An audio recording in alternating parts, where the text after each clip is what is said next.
Hello YouTube.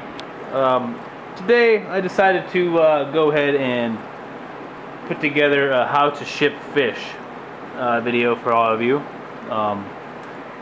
This may not be exactly how everybody else ships fish, but this is how I do it. I am very successful.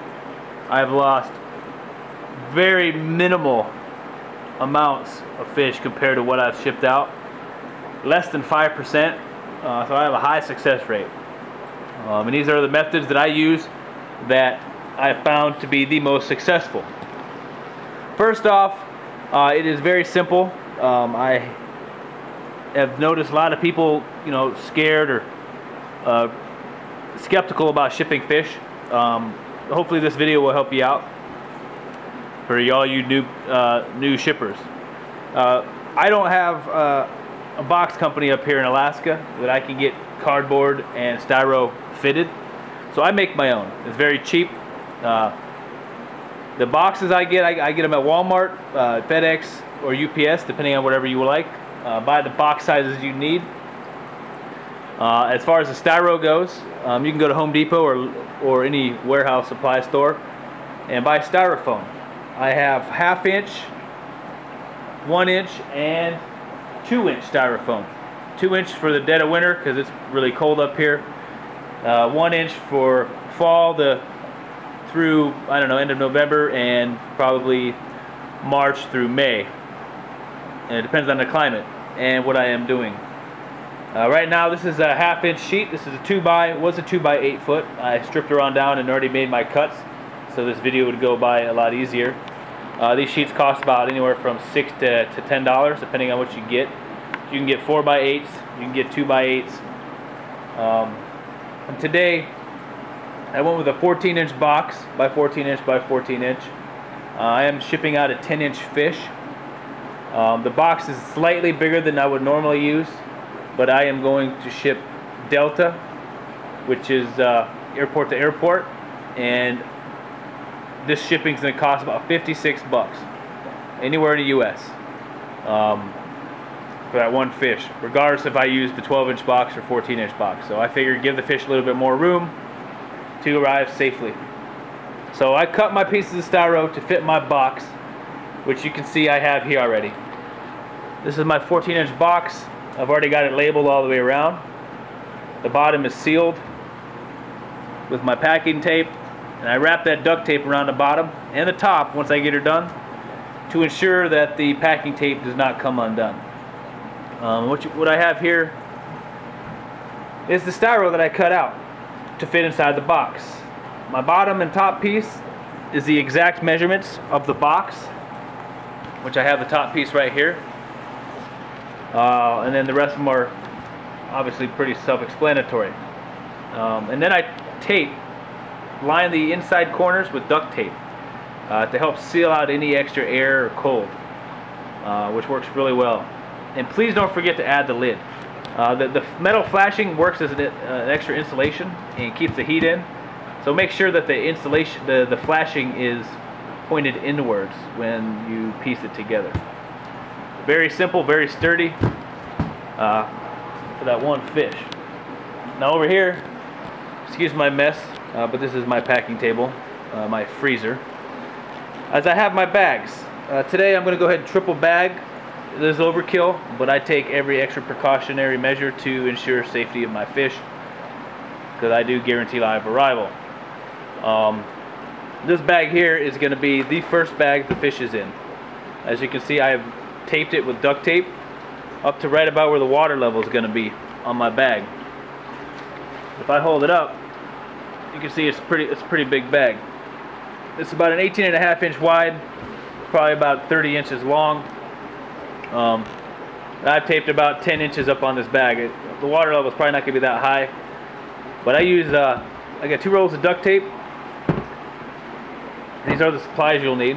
My preference is the cheap Walmart brand to line the bags because it doesn't add extra weight. It's not bulky, very pliable. And then some heavy duty stuff just in case you need it to tape the box and line the seat to the styrofoam. And then my packing tape, of course. my handy dandy Sharpie to label the box. And since it's overnight, I've got me a 30-hour heat pack, which I bought from kensfish.com. Very cheap. A bag of rubber bands. I like using the thick ones. They don't break. I don't have to use as many. I've got my newspaper over there to help line and stuff the box. And I've got some air cushion bags that I received from a different shipment that I order supplies with that I'm going to reuse. That will help minimize jostling around in the box. And then my little magic shipping medication is called Ship Shape. The label is illegible because of the moisture in here, so I keep it tightly sealed. I wish we had Bag Buddies. Bag Buddies were my favorite. Highly reliable, added extra oxygen. The Ship Shape I've been using for the last, I don't know, 6-8 months, and so far so good.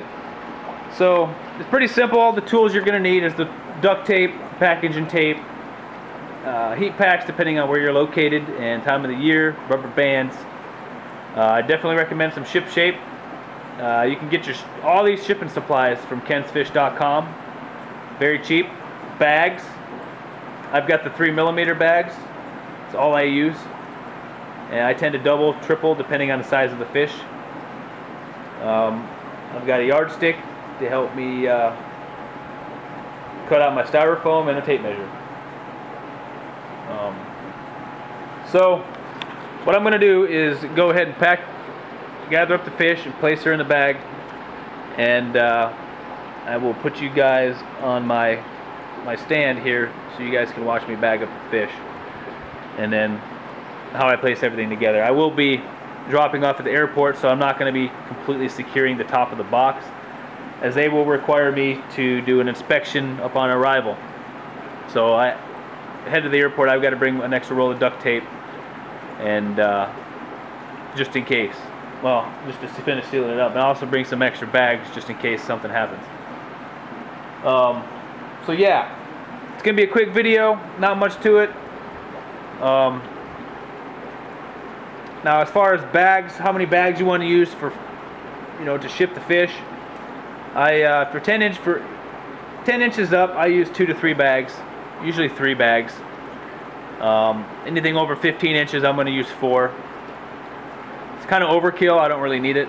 I've got some Hypno coming for any of the extra large fish. I don't ever sedate my fish. Usually I haven't shipped anything out over 15 inches in a long time. Another thing is oxygen. Okay, I don't use oxygen because I've got the flat bottom bags, the square cut right here, as you can see, and I'm able to trap the oxygen in the from the room into the bag, which isn't 100% oxygen, obviously, but it's what I've been doing for many years now, and I have had great success. So I don't feel the need to go down and rent or buy an oxygen tank. Now, I will recommend using oxygen for square bottom bags, as those are a real pain in the ass to try to seal up. So let me go ahead and get this fish in the bag, and I'll walk you guys through once the fish is in the bag, how I wrap it up, and so on and so forth, so you guys can see that. So I'll be right back. Alright, I'm back. I use this bucket because it holds the bag really well. Fish is in there, the water is in there, so I'm going to go ahead and add my Ship Shape. And I got a fan, so I got to be careful it doesn't blow away. What I tend to do is pour enough in the cap. That right there is enough for, hypothetically, 2 pellets of Bag Buddies, which I'm going to drop in here. Now that I got that in there, go ahead and pull the bag out and check the water level. Water level is right about here. Looks to be well over the fish. So I set the bag where the ends are facing me. I take the top as much air as I can. Never fold my way down. Pretty simple. Then I'll do it.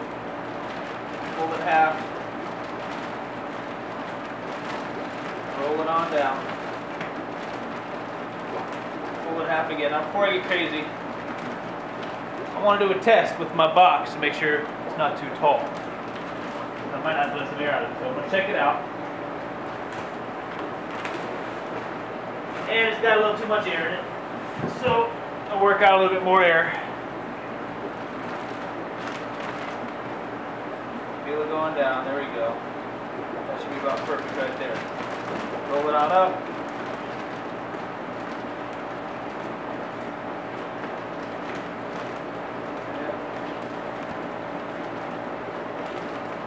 Twist it up. The air trap, nice and tight. Get my rubber bands.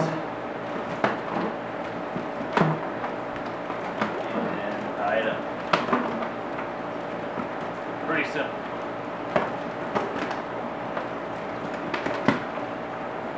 That first bag, I like to leave it semi-simple to get out of the rubber band. Most people probably tend to cut. Now, the bag's a little bit bigger, but what I like to do is tape corners, especially if you're shipping fry. Okay?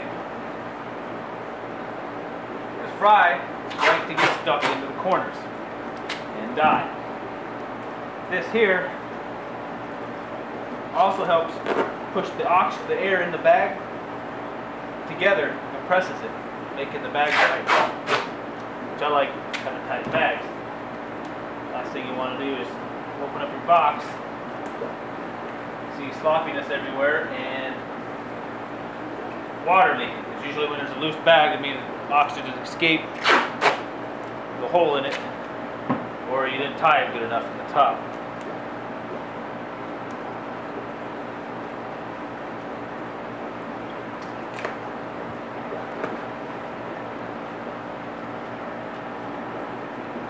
Yeah, there's plenty of water in that bag. Essentially, you want to go with about an inch or two above the dorsal fin of the fish. Now, I like shipping with my bags upright. And I label my boxes upright. I don't like laying them over. That's just me. Other people do. And another thing to keep in mind is when you put the fish in the box, please ensure that there is no room for that bag of fish to slide all over the box. And then I'll throw one piece of tape up here on the top of the bag. That's how that initial bag looks. Now it's time to double and triple bag my fish.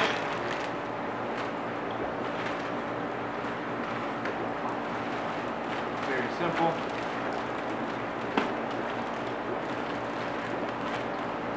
Some people can go ahead and put the bags together before they do the fish. And if you don't feel like taping the corners, I like taping my corners. And then get all the air out.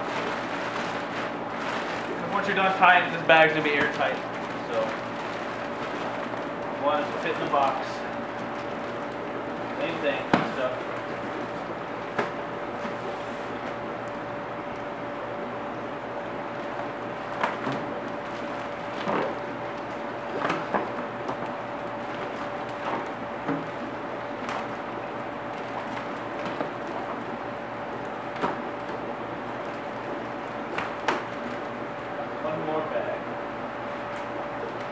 When a square like that, it sits up really easy.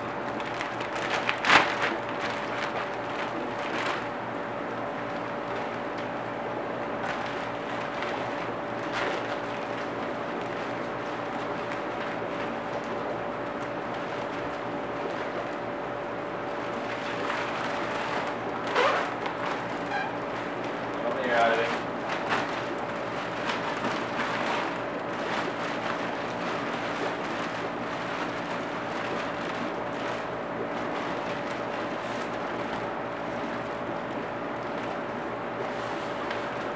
Very simple shipping.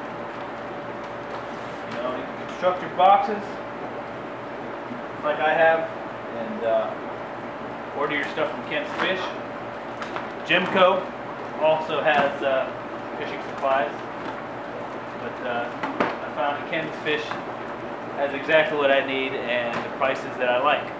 So that's all I use. Okay. They are done. I'm going to tape this down so I'm not fighting it with the lid. I don't always do this, but I'm going to do it today. So that's what that bag's going to look like.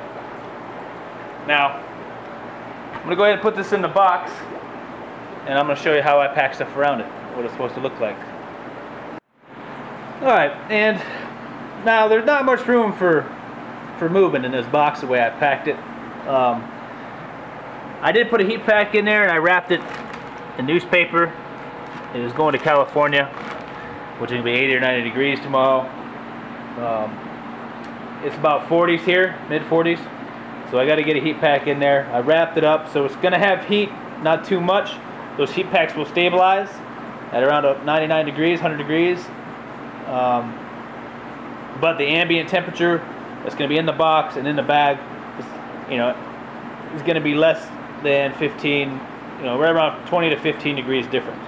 So this fish should stay, between 70s and 80s in this box, hopefully. As you can see, there's a little room up top, so when I put the lid on and compress it down, it's going to expand in the box and everything's going to stay tight. There's not going to be any room for nothing to move around. That's how I pack my fish. So it will look like this. Remember, silver side down, push it down on the box, and I will tape it up. Today, like I said, I've got to go ahead and open it back up, so I don't want to completely seal it. So that's all I got today for my how to package and ship fish. Like I said, that fish is easily 10 inches. I usually tape the heat pack to the lid up underneath so it doesn't fall down and get wet if the bags leak. Because as soon as those heat packs get moisture or wet, they're done. And your fish will die if it's too cold. So the reason why I like setting my bags up, I label my boxes so everything's upright. So in the event of a leak, the water stays below the heat pack, ensuring extra survival. So I appreciate everybody sticking with me on this. Anybody's got questions, please hit me up.